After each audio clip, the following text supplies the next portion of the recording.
there might be some sports medicine departments and places like that that could be interested in taking a more formal view of what's been going on. Hello, everyone. Welcome back to another episode of Foul Ball Safety Now Talks. Excited to bring on a guest in a few minutes and have them ask us some questions about foul ball safety now.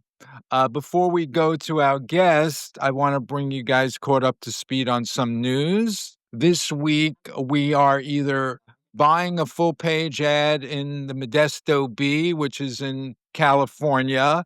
We feel like the fans in Modesto need to know about a settlement from a few weeks back of a woman who was standing outside the ballpark, unfortunately got hit in the head, and she can't work anymore. And I don't think the fans in Modesto know about that. So we want to let them know about that. And also, a corporation which owns the Modesto Club has extended netting seemingly at all of their other holdings, but has not extended the netting in Modesto. It wouldn't necessarily mean it's a solution, but it certainly would be an improvement. My thought is they're probably not extending their netting this summer is because they're going to another city next year and they figured why go for the extra money. So I don't think that's right. We are aware of other situations where balls fly outside of ballparks, similar to like Modesto. We're dealing with the Queens College investigation right now. People can see on Foul Ball Safety Now. We have a Queens College investigation going on where the Queens College students are worried about hitting balls outside the field during practice and during games because there's elementary school students walking nearby. So that's a genuine concern. And we feel like the Queens College administration will eventually speak with us. And we're not singling them out, but we are following up on a student complaint. It's not so unique that balls are flying outside of ballparks, similar to the Modesto situation with the lady getting hit outside the ballpark who can't work anymore, and the Queens College students who are worried that maybe one of them is going to hurt or kill a kid. Understandable. And we've learned of other situations where balls fly outside of ballparks as well. Tennessee Booster from a high school contacted us and asked if I could help them pay for netting to prevent balls from leaving the baseball field that fly on the soccer field because they can't have soccer games going on while baseball games are going on. I said, I really can't help you with that matter because there could be hundreds, if not thousands, of baseball fields that have that same situation. We've learned about the two situations from Queens and Modesto. Also, there's another situation we just found independently of a woman who bought a home in a Philadelphia suburb right next to a high school baseball field where balls are leaving the field all the time during practice and games. Her kids can't go outside and play. So she went to the city council, and the city council said, you need to blame the developer or complain to the developer because they built a development right next to a baseball field. So she's in a situation, so she has to be very wary of when baseball's happening right next to her house. These are just balls flying outside. And certainly, please go to foulballsafetynow.com and learn about everything we've been doing for the last 6 years with Foul Ball Safety Now. So today we have a guest from New York. We're really excited. She's a writer. She's done a lot of different things in New York. Her name is Marilyn Larkin. Marilyn, how you doing today? I'm doing fine, Jordan, and Great. I want to thank you for this opportunity because actually most of the writing I've been doing over the past X number of years is as a medical writer and editor. So I'm very aware in all sports of the kinds of injuries that can occur when people, for various reasons, either don't wear protective gear or in this case, they're not protected by the environment they're in. And I think it's very important to get the word out and to try to make changes. So thank you for this opportunity. My first question to you is, do you have any personal or kind of familial experience with a foul ball striking someone, or did you undertake this initiative mainly because of the news coverage? I would say it was mainly from the news coverage, but, maybe 20 years earlier, close to 20 years earlier, we were in Brooklyn, New York as a group, friends and family, and a young person we were with got hit outside the ballpark on Yeah. Surf Avenue with a ball just on a fly. And we were like pretty surprised from that experience. I had also gone to other games in Brooklyn, yes, where we were attendees and balls would fly over the sides. Even if the public address announcer would make the sound of a car's window crashing as the ball was leaving the field, like a sarcastic sound. But unfortunately, it's reality. Balls do crash into windows, and occasionally they crash into people. And unfortunately, there was never a plan in place, and I don't think there still is in most, if not all, of these ballparks where there are lower sides in these other professional ballparks. Well, I know as a fan, as I haven't gone recently to baseball games, but I do love them and I did go. I didn't even think about that. It was the last thing on my mind until actually I heard about your program that this is something that occurs and apparently occurs frequently. So, do you think there's some responsibility on the fan side to be aware that this can happen? I mean, nobody's going to go to a ball game wearing helmets, and I guess it happens too fast for people to duck if if a foul ball is hit. But I'm just curious to know if anything on the fan side would be helpful. Sure, sure. I mean, if we were prepared, that would be one thing. The legacy of baseball will show that the fans were not properly informed about what could happen potentially in that window in those few hours they were next to the ballpark or inside the ballpark. And for that reason, I feel like baseball needs to be held accountable for that. If we were given all the information and all the statistics, I just feel like the protocols would have been different from either a regulatory side or from a family informed decision. That's been missing. Show me somewhere where this information was made public about how regular these foul balls are coming towards you or about whether it's appropriate or not to bring your own, to bring your children. I feel like most people would be feeling like if they knew exactly what they were in store for, then it would be a level playing field. But I don't think it's ever really been. No, I think you're right. I think maybe, all these things that you're talking about. I went to Queens College, by the way, Oh, wow. need Okay. to be archived and need to be pulled together and then need to be brought perhaps to another level where it could become part of a public health message. But one of the other questions I had was that I watched the ESPN clip on your website, and it Right. said that 78% of fans are in favor of more netting. So, like, what are the objections? And why can't the majority rule, so to speak?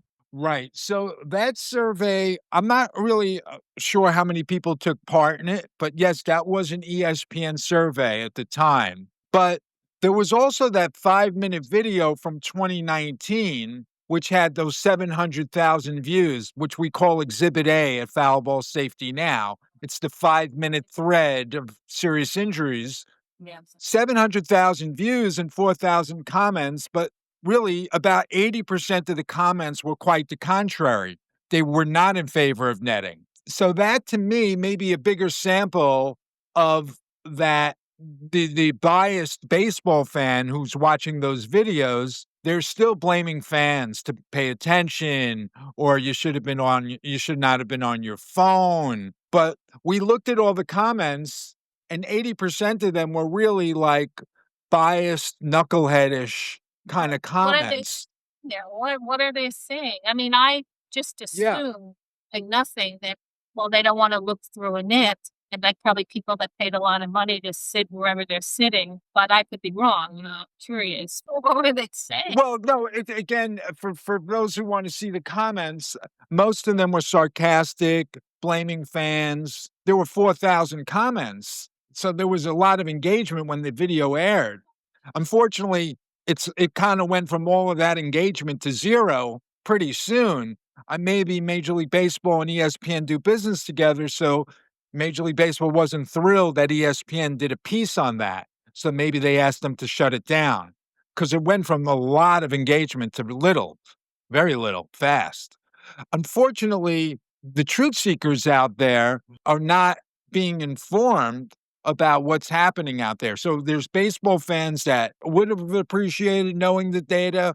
Year after year, winter after winter, there's an opportunity to reevaluate how they exchange information with fans, for what happens in the spring and the summer. And they've missed the boat each time, every year since I go back to a 14-year-old boy who died in 1970. And it could have happened in the same section for 45 years.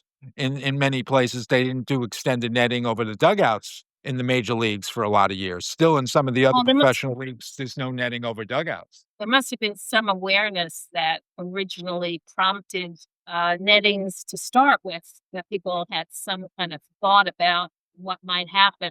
But it seems like, that didn't really take off. I mean, I always look for action steps, and I know what you seem to be saying now are action steps on the part of the league, on the part of the stadium, and so forth. But are there, given that they might be aware, are there any action steps that you think that fans could take other than not going to the game? I mean, it's really for me to it's tough for me to say, the status quo is acceptable because we know even with Major League Baseball parks who've done people may think is significant improvement. Clearly, it's no solutions in place because people are still getting blinded and concussed at Major League Baseball games.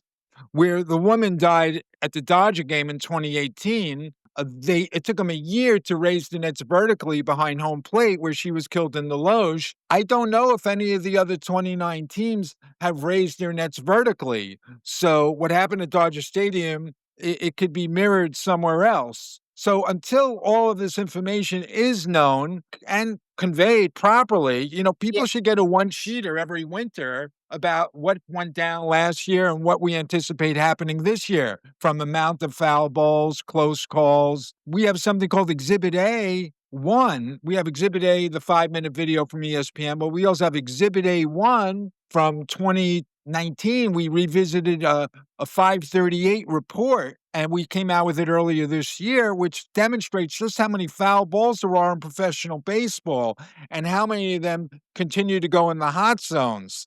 And similar to that ESPN video, in 2025, there were around 40 professional teams that still had no netting past end of dugouts. And if any judge or officer of the court witnessed that video in their town, they may say or deem it unsafe for kids to be there. And I think that would be appropriate. So there's still like ballparks that are clearly demonstrating a lack of compliance to common sense. And I think it's really a shame that we're in a community or a society that operates this way. My other question for you was, where are we now with this issue? I think, you've made that clear. Why is this podcast important? Why have you initiated this now? And what do you hope will come from it that, could possibly raise this issue to the next level? Definitely. Thank you for asking that question. We feel like regular folks who may have not known much about the issue can come at it with a fresh perspective, ask us questions that we could potentially bring other people into this from the legal point of view, from the medical point of view, and people should demand to know why there wasn't more transparency. Unfortunately, I believe these conversations are going to expose mud on baseball's face for doing business as usual all these years, the way they were, not keeping us in the light about what was happening. And we're still in 2025, and I still consider us being in the dark ages. Have things improved in some sections where there's extended netting? Okay, yes, but are balls still coming over those netting, even with extended nettings? Yeah, I do. I do believe they are because we know we just came out with an injury report from injuries we've discovered so far this year in 2025. And we have that at the website, Foul Ball Safety Now. People can see for themselves that these injuries are continuing. And these are the ones we're just finding. It doesn't mean we're getting all of them. And we're getting a sense of we're just scratching the surface. There was an NBC study from 2012 to 2019, which implied 5,000 people reported to first aid at Major League Baseball games. They didn't all go to first aid with a concussion or a damaged face, but they did report to first aid. Some teams' first aid contractors participated with NBC. So we were able to extrapolate if all the other teams shared similar data, then that would have been the number of how many people reported to first aid. So it raises eyebrows. Everything we can put together should raise eyebrows. These discussions hopefully will get people compelled to demand exactly what baseball knew, just how many line drives were coming at their children all those years they were sitting at games. And maybe people are going to start looking back at their good times under false pretenses because they know they dodged a bullet and they feel like maybe the next day could have been another family that was seriously damaged. So we raise questions here at Foul Ball Safety Now. We want to inspire others to raise questions too. Yes, I think, from the point of view of other injuries that have gone out there, like boxing and some of these other football, these other sports, which are injuries to the players mainly. They're not injuries to the fans that I'm aware of, which could be a factor in the idea that, there's not so much happening that there should be. So it would be great to have a couple of spokesperson players because I did watch that video where the players are affected as well. I don't think people see enough of that. I think that was a very moving video. So to see and get that backing from players might be able to help take this to the next level, or spurring interest on the academic side to really study this, which, there's no money in these kinds of studies. So it's hard to do. And they're not usually, there might be some sports medicine departments and places like that that could be interested in taking a more formal view of what's been going on. Just a suggestion. Yes, there's been some legal papers written, not enough, but clearly there's not enough people that are throwing their hat in and making noise about this subject. It deserves a historical revisiting of how business as usual was conducted then, and certainly how it's being conducted now. And that's what we can continually do is have guests come to us, turn the tables, let them ask us questions, and then hopefully there'll be others that want to take a deep dive, adopt the cause. But I definitely feel like it's been worthy of my time as a business person or as a philanthropist or as just somebody who feels like, wants to expose this topic to everybody else. So I've been doing it. I've been working with a journalist for 6 years. You were suggesting something about players. Maybe they should step up, or it's good to hear their voices. We've already interviewed more than 30 baseball players, some with major league experience. All of them had professional experience. Most, if not all of them, had professional experience playing in the minor leagues and the independent leagues. And they had some really interesting stories. They also wanted to get the monkey off their back. They've been burdened with this for years, and they knew they were kind of going to work where their own families were informed where to sit.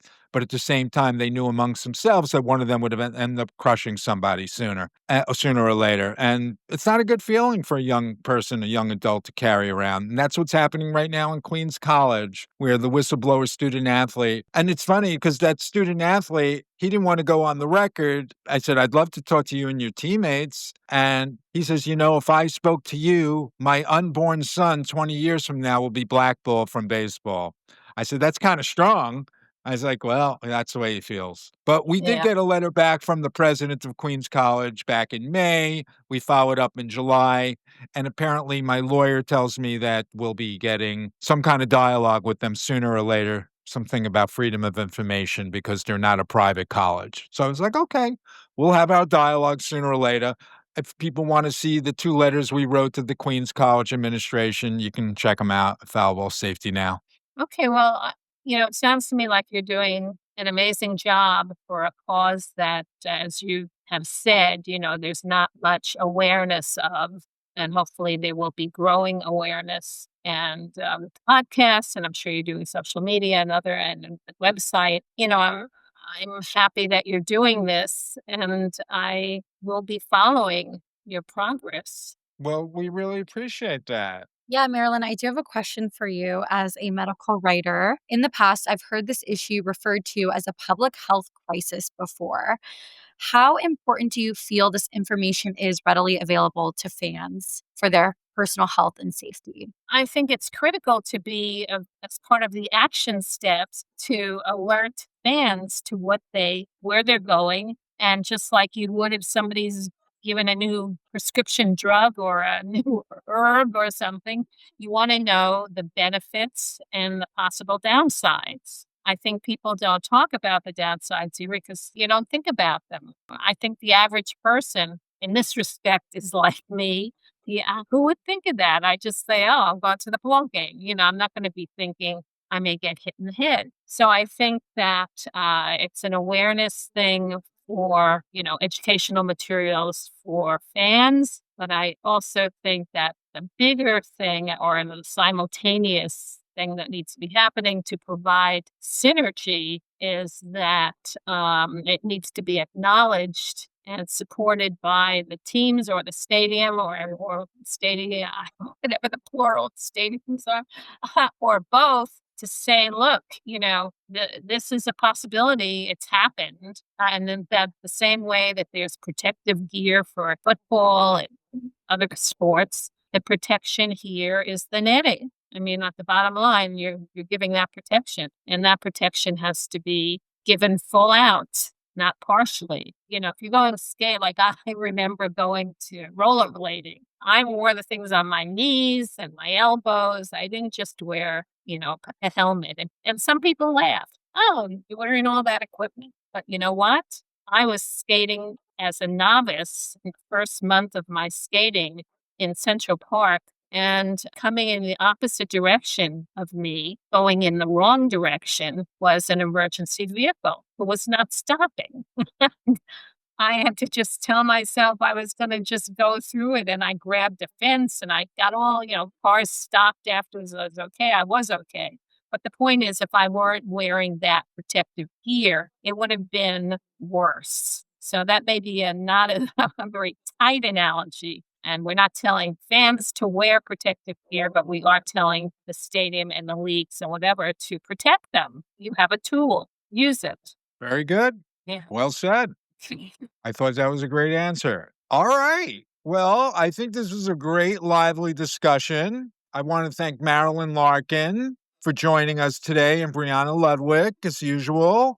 And we'll do it again real soon next time. Please go to Foul Ball Safety Now and check out all the stuff that we've got on the website. And we keep on putting new things up so people can follow along on what we're doing. So thanks again, everyone, and talk to you soon.